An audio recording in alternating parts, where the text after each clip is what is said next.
కీర్తన 50వ వచనం తీసుకున్నట్లయితే, నీ వాక్యము నన్ను బ్రతికించి ఉన్నది, ఇదే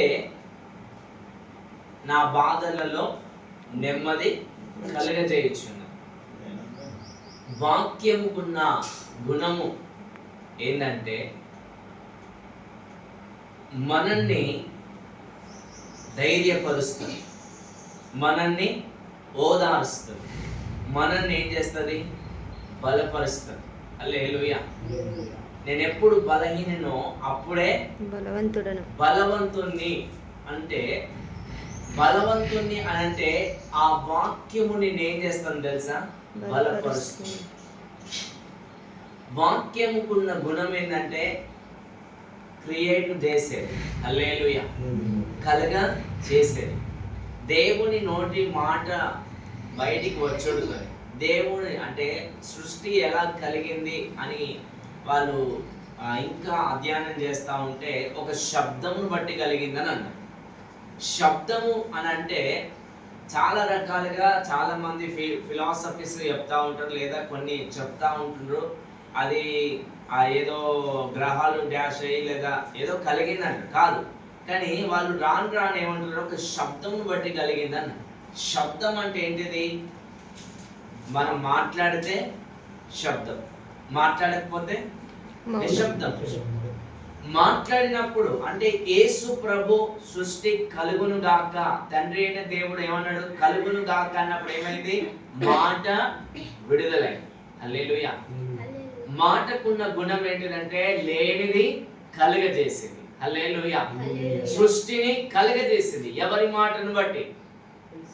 యేసయ్య మాటను బట్టి. తండ్రి అయిన దేవుని మాట ద్వారా ఈ సృష్టి కలిగింది. హల్లెలూయా. ఆ మాటకున్న గుణం చూడండి. ఇప్పుడు ఈ మాట సృష్టిని కలిగజేసింది. సూర్య చంద్రులను కూడా ఏం చేసింది, ఆగు అంటే ఆగిపోయినాయి. మాట బయలుదేరిందా లేదా? హల్లెలూయా. ఈ మాట నా బాధలలో నెమ్మది కలుగజేస్తా ఉంది. హల్లెలూయా. ఎవరు మాట్లాడినా ఎవరి మాట ద్వారా కూడా మనకు ఏం కలగదు, నెమ్మది కలగదు, సంతోషం కలగదు. ఒకవేళ ఓదార్చిన అప్పటి మాత్రమే. కానీ యేసయ్య మాట మన యొద్దకు వచ్చినప్పుడు ఏమైతే తెలుసా, మనము ఓదార్చబడతాం. హల్లెలూయా. మనం ఆదరించబడతాం. అందుకే నేను మీ కొరకు ఆదరణకర్తను పంపుచున్నాను అన్నాడు. హల్లెలూయా. ఆయన మాట మన హృదయాన్ని ఏం చేస్తుందట, సంతోషపరుస్తుంది. అవునా కాదు? ఇప్పుడు ఈ మాటకున్న గుణం ఏంటిది తెలుసా, లేనిది కలగజేసింది కదా. అవునా కాదా?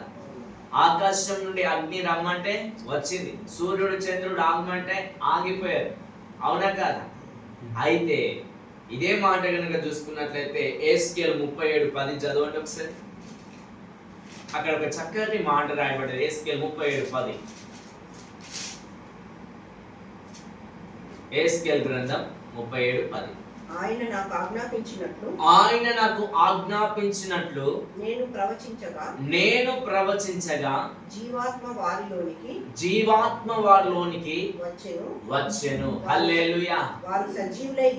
వారు సజీవులై లేచి లెక్కింప శక్యము గాని మహాసైన్యముగా మార్చబడ్డారు. హల్లెలూయా. చూడండి, ఇప్పుడు దేవునికి ఉన్న గుణం, ఈ లోకంలో ఏ వ్యక్తి మాట్లాడినా చనిపోయిన వ్యక్తి లేవగలుగుతాడా? లేవలేదు.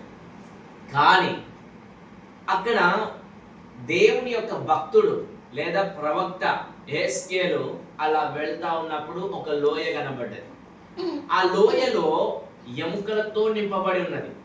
పుర్రెలు, కాళ్ళ, చేతుల ఎముకలు అవన్నీ ఉంటాయి కదా, స్కెల్టన్ అంటారు. అవునా కాదా? ఆ ఎముకలు ఎక్కడ పడితే అక్కడ కనబడే చాలా ఉన్నాయి. ఇప్పుడు దేవుడు ఏమన్నాడంటే ఆ లోయలోకి దిగనప్పుడు దిగిండు. అక్కడ కనబడితే ఏమి లేదు, ఎముకలు కనబడుతున్నాయి. కనబడ్డ ఎముకల వైపు చూసి నువ్వు ప్రవచించు అన్నాడు. హల్లెలూయా. చూడండి, ప్రవచించు అన్నప్పుడు దేవుని మాట ద్వారా సృష్టి కలిగింది కదా. దేవుని దాసులు యెహోషువ సూర్యుని చంద్రుని ఆగిపోయింది కదా. అలాగే ఇక్కడ దేవుని దాసుడు ప్రవక్త యెహెజ్కేలు కూడా ఆ లోయలో చూసిన ఎముకలను చూసి ఏమంటాడు తెలుసా? ప్రవచించు, ఎముకలారా తిరిగి లేండి అన్నాడు. ఆ అన్న మాటను బట్టి వారిలోకి ఆ ఎముకలన్నీ సమకూర్చబడి మొత్తం సజీవులుగా లేచిరట. హల్లెలూయా. చూడండి అది ఎట్లా సాధ్యం? ఎవరి పుర్రెనో తెలియదు, ఎవరి కాళ్ళు ఎముకలు పొట్టు పొట్టు పడి ఉన్నాయి కదా, కానీ దేవునికి తెలుసు. హల్లెలూయా. ఎవరి శరీరమో చూడండి, అప్పటికప్పుడు ఎముకలు అతకబడి ఆ ఎముకలకు శరీరం అమర్చబడి రక్త మాంసములు అమర్చబడి చూడగలిగిన దృష్టి కలిగి, ఇది సాధ్యమా? సాధ్యమా?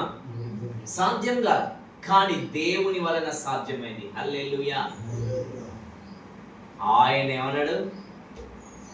ఎముకలు కూడా లేచి మహా లెక్కింప సఖ్యము గాని సైన్యముగా మార్చబడ్డాయి.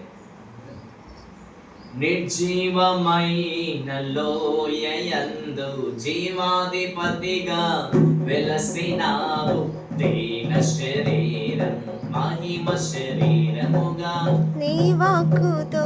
హల్లెలూయా. దీన శరీరము మహిమ శరీరంతో ఆయన వాక్కుతో మార్చబడ్డాయి. చెప్పుదామా స్తోత్రం. లెక్కింప సఖ్యం గాని సైన్యముగా మార్చబడ్డాడు. అదే దేవుడు ఇక్కడ లాజరు దగ్గరికి చనిపోయి ఎన్ని రోజులు అవుతుంది? 4 days. శరీరం కాస్త కూలిపోయి ఉంటుంది, అవునా కాదు? కానీ లాజరు దగ్గరికి వచ్చి అక్కడ లాజరు అని పిలవగానే లాజరు బయటికి వచ్చాడు. హల్లెలూయా. చూడండి, ఆ మాటను మనం పట్టుకోవాలి, దేవుని మాటను పట్టుకోవాలి. హల్లెలూయా. ఎవరి మాటను పట్టుకుంటే మనకి ఏ ఆదరణ దొరకదు, ఏ నెమ్మది దొరకదు, అవునా కాదా? కానీ దేవుని మాట మనల్ని ఏం చేస్తుంది తెలుసా? ఆదరిస్తుంది, ఓదారుస్తుంది, మనల్ని నిలబెడుతుంది. హల్లెలూయా. నీ వాక్యమును బట్టి ఏం చేస్తారట? నీ వాక్యమును పంపి వారిని బాగు చేస్తా అన్నాడు. వాక్కు వెళ్ళింది, ఆ నిర్జీవమైన లోయలోకి వెళ్ళింది, ఆ ఎముకలను ఏం చేసింది? లేపింది, జీవాత్మలుగా మార్చింది. హల్లెలూయా. నీ జీవితంలో కూడా నువ్వు కృంగిపోవడానికి వీల్లేదు, బాధపడడానికి వీల్లేదు, అధైర్యపడడానికి వీల్లేదు. ఎందుకు నా పరిస్థితి ఇలా అలా నువ్వు బాధపడడానికి లేదు. అయ్యా, నీ వాక్యము నన్ను సరిచేసేది. దినము నువ్వు ప్రార్థన చేయాలి, నీ వాక్యము నన్ను సరిచేసేది, సరి అయిన మార్గమును బోధించుము అని ప్రార్థన చేయాలి. నీకు ఉపదేశము చేస్తా, నీవు నడవవలసిన మార్గమును నీకు బోధిస్తా అన్నాడు ఆయన. హల్లెలూయా. నీకు ఉపదేశం చేసేవాడు ఆయనే. అందుకే నువ్వు లేచుడుతున్న ప్రభువా నన్ను సరి అయిన మార్గములో నడిపించు అన్నాడు. హల్లెలూయా. సత్యము మనల్ని ఏం చేస్తుంది? స్వతంత్రులుగా చేస్తుంది. ఆయన వాక్యమే సత్యమైనది, అవునా కాదు? హల్లెలూయా. నీ జీవితంలో దేవుడు అంటాడు అదే. అందుకే ఏమంటాడు చూడండి, 119వ కీర్తన 50 ఏమన్నాడు? నీ వాక్యము నన్ను బ్రతికించుచున్నది, నా బాధల్లో ఇదే నాకు నెమ్మది కలిగజేస్తున్నది. హల్లెలూయా. మనం వాడతాం కదా, ఆయన వాక్యం పాల వంటిది, జుంటి తేనె వంటిదట. అది జుంటి తేనె తింటే ఎట్లుంటది? మధురంగా మార్చబడుతుంది, అవునా కాదా?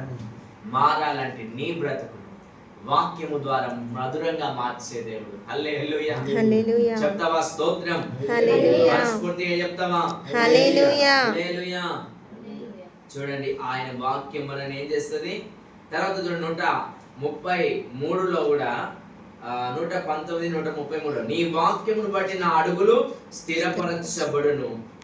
స్థిరపరచుము, ఏ పాపము నన్ను ఏలనీయకుము. ప్రతిరోజు నువ్వు ఏం చేయాలి తెలుసా? ప్రార్థన చేసినప్పుడు, ప్రభువా నీ వాక్యమును బట్టి నా అడుగులను స్థిరపరచుము, ఏ పాపము నన్ను ఏలనీయవద్దు అన్న. వాక్యానికి శక్తి ఉందా లేదా? ఉందా లేదా? అవునా కాదా? మరి సృష్టిని కలిగజేసిన దేవుడు, సృష్టి కలిగింది, ఆకాశం నుండి అగ్ని దిగి వచ్చింది, సూర్యచంద్రులు ఆగిపోయారు, మహాసైన్యం కూడా ఎండిన లోయలో నుండి జీవాత్మగా మహాసైన్యంగా లేచి వచ్చారు. చనిపోయిన లాజరు లేపబడ్డాడు. నాకు ఇష్టమే నీవు శుద్ధుడు కమ్ము అనగానే శుద్ధుడిగా మార్చబడ్డాడు. ఇప్పుడు దేవుని వాక్యంకున్న గుణం ఏంటి తెలుసా? అయ్యా, ప్రతిదినం నువ్వు అడగాలి, నా అడుగులను స్థిరపరచు, నేను నడవలసిన మార్గాన్ని నాకు బోధించుము, ఏ పాపము నన్ను ఏలనీయకుము అన్నాడు. అలా నువ్వు ప్రార్థించగల. హల్లెలూయా. చులువుగా చిక్కున పెట్టే పాపము మనల్ని ఏం చేస్తుంది? సింపుల్ గా పడేస్తుంది. హల్లెలూయా. అవునా కాదా? అట్టి పాపములకు మనం ఏం కావాలి? విముక్లం కావాలి. నువ్వు అడుగుతేనే తప్ప దేవుని యొక్క వాక్యము నీ వద్దకు ఏం రాదు. చాలా మంది కళ్ళు మూసుకొని వాక్య ప్రత్యక్షత చెప్తారు. చాలా మంది దేవుడు ప్రవచనం ద్వారా కూడా వాక్యం, ఆయన వాక్కును పంపే బలపరుస్తాడు. అవునా కాదా? మరి అలాంటప్పుడు నువ్వు అధైర్యపడడానికి ఎందుకు? నువ్వు అధైర్యపడడం ఎందుకు? దిగులు పడడం ఎందుకు? దేవుని వాక్యంపై నువ్వు ఆధారపడ్డప్పుడు, దేవుని వాక్యాన్ని నువ్వు చదివినప్పుడు, దేవుని వాక్యము ఇంకేం చేస్తున్నట్లయితే కట్టుటకు, నాటుటకు, పెళ్ళగించుటకు. అవునా కాదా? అది వాక్యం ఏం చేస్తుంది? నీ ఆత్మీయ జీవితాన్ని కడుతుంది. వాక్యము పెళ్ళగించది. నీలో ఉన్న చెడుతనం అంతటిని, ఏదైతే అవసరం లేదో అవన్నిటిని ఏం చేస్తుంది? పెళ్ళగిస్తుంది, తీసేస్తుంది. కట్టుటకు, నాటుటకు, ఇంకా విరగొట్టుటకు. హల్లెలూయా. నాటబడుతుంది. ఆమేన్. సో ఖచ్చితంగా దేవుని వాక్యానికి మనం ఏం కావాలి? విధేయులు. మనం వాడతాం కదా పాట, నీ మాట జీవము గలదయ్యా యేసయ్యా, నీ మాట సత్యము గలదయ్యా, నీ మాట యేసయ్యా, నీ మాట మరచిపోనిదయ్యా, ఏది